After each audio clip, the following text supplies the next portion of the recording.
warahmatullahi wabarakatuh. Nama saya Armil Andriani, Prodi Informasi Perpustakaan dan Kearsipan dari Universitas Negeri Padang, dengan mata kuliah Pemberkasan dan Penataan Arsip. Jadi, kali ini saya akan membahas tentang pemberkasan arsip sistem subjek. Sebelumnya, kita harus mengetahui tentang pengertian sistem subjek. Sistem subjek adalah sistem penyimpanan dan penemuan kembali arsip yang disusun berdasarkan pengelompokan nama masalah atau subjek pada isi surat. Dalam mengolah arsip pribadi, kita juga dapat menerapkan sistem subjek, misalnya di rumah tangga. Ada arsip-arsip tentang pembayar rekening, rekening telepon, arsip tentang ijazah, akte kelahiran, dan lain-lain. Selanjutnya, tujuan pembuatan daftar klasifikasi subjek. Yang pertama, agar istilah yang digunakan untuk mengelompokkan dokumen dapat dibuat tetap dan seragam. Yang kedua, semua arsip yang bersubjek sama akan dapat berkumpul di tempat yang sama. Dan arsip yang subjeknya saling berkaitan akan diletakkan berdekatan. Dan yang ketiga, mengusahakan agar arsip secara mudah, cepat, dan tepat ditentukan kembali dan dikembalikan ke tempat semula. Selanjutnya, kelebihan sistem subjek dan kelemahan sistem subjek. Yang pertama, saya akan membahas tentang kelebihan sistem subjek, yaitu mudah mencari keterangan bila perihalnya saja yang ingin diketahui, dan dikembangkan dengan tidak terbatasnya judul dan susunannya. Sedangkan kelemahan sistem subjek, yaitu sulit mengklasifikasi apabila terdapat aneka ragam perihal yang hampir sama padahal berbeda satu sama lain, dan kurang cocok untuk bermacam jenis surat. Selanjutnya, dalam menyusun daftar klasifikasi subjek, masalah-masalah yang ada dibagi menjadi beberapa tingkatan, yaitu tingkatan yang pertama yaitu masalah utama atau masalah yang paling luas. Tingkat yang kedua, submasalah atau masalah yang lebih kecil dari masalah utama. Dan tingkat yang ketiga, yaitu sub-sub masalah atau masalah yang lebih kecil dari submasalah.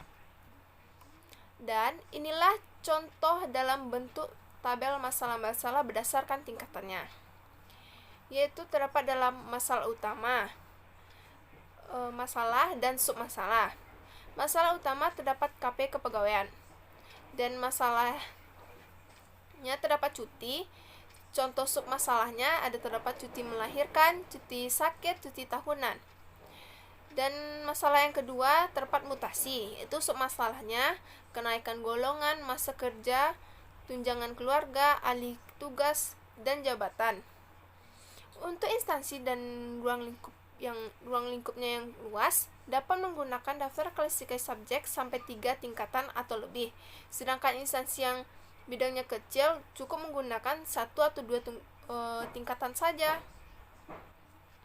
Selanjutnya, daftar klasifikasi subjek dibagi menjadi 2, yaitu yang pertama, daftar klasifikasi subjek standar. Daftar subjek ini disebut standar karena daftar ini sudah merupakan standar umum di tingkat internasional. Daftar standar ini banyak dipergunakan untuk mengelompokkan buku-buku di perpustakaan dan pengelompokan penyimpanan arsip. Arsip-arsip yang memiliki masalah atau subjek yang banyak dan luas memerlukan notasi terperinci agar lokasi penyimpanan arsipnya jelas. Misalnya di National Arsip suatu negara.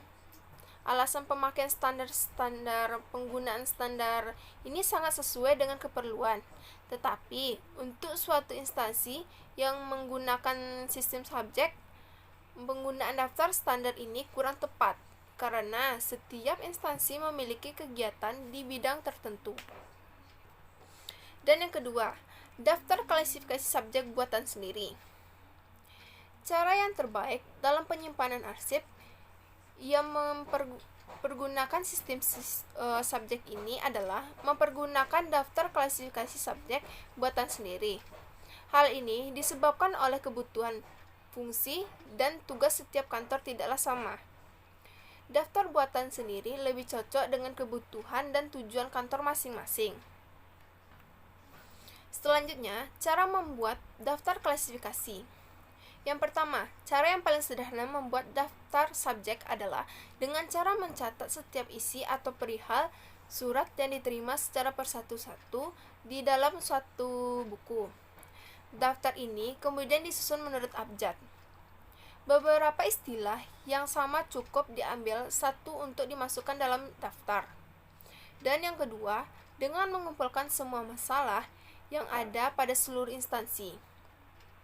Fungsi dan tugas masing-masing unit kerja sudah jelas, maka istilah subjek dapat diambil dari fungsi dan tugas tersebut yang disesuaikan dengan kebutuhan suatu daftar subjek. Misalnya, personalia sebagai subjek pertama, kemudian kesetaraan sebagai subjek kedua, dan cuti sebagai subjek ketiga, dan seterusnya. Dan ini jenis-jenis peralatan dan perlengkapan dalam sistem subjek, yaitu yang pertama, filing cabinet, yang kedua, quit, yang ketiga, hanging folder, yang keempat, kartu indeks, yang kelima, rak sortir, dan keenam, carder. Selanjutnya, prosedur penyimpanan arsip. Yang pertama, tanda pelepas. Berkas atau surat yang disimpan diperiksa untuk memastikan apakah arsip sudah selesai diproses atau belum, dengan melihat tanda-tanda perintah surat disimpan. Pada saat memeriksa tugas sekaligus menentukan subjek surat tersebut. Yang kedua, mengindeks. Mengindeks adalah sistem subjek, artinya menentukan permasalahan surat dengan mencocokkan dengan daftar klasifikasi yang sudah dibuat. Yang ketiga, mengode. Menuliskan kode pada surat tersebut sesuai dengan daftar klasifikasi subjek. Jika daftar klasifikasi subjek menggunakan kode beberapa huruf atau angka, maka kode yang ditulis pada surat adalah kode huruf atau angka tersebut. Yang keempat, menyortir. Surat-surat mempunyai kode yang sama, dikelompokkan menjadi satu. Apabila surat hanya satu, maka tidak perlu disortir. Dan yang kelima, menempatkan.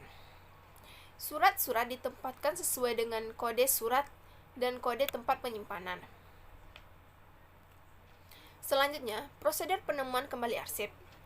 Yang pertama, tentukan subjek surat yang dicari. Yang kedua, menentukan indeks subjek surat. Kemudian diindeks dengan cara mencocokkan subjek surat-surat dengan daftar klasifikasi subjek. Yang ketiga, menentukan kode surat. Yang keempat, mencari arsip pada tempat penyimpanan. Yang kelima, mengambil arsip pada tempat penyimpanan.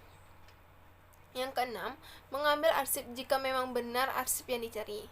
Yang ketujuh, memberikan arsip pada penyimpan.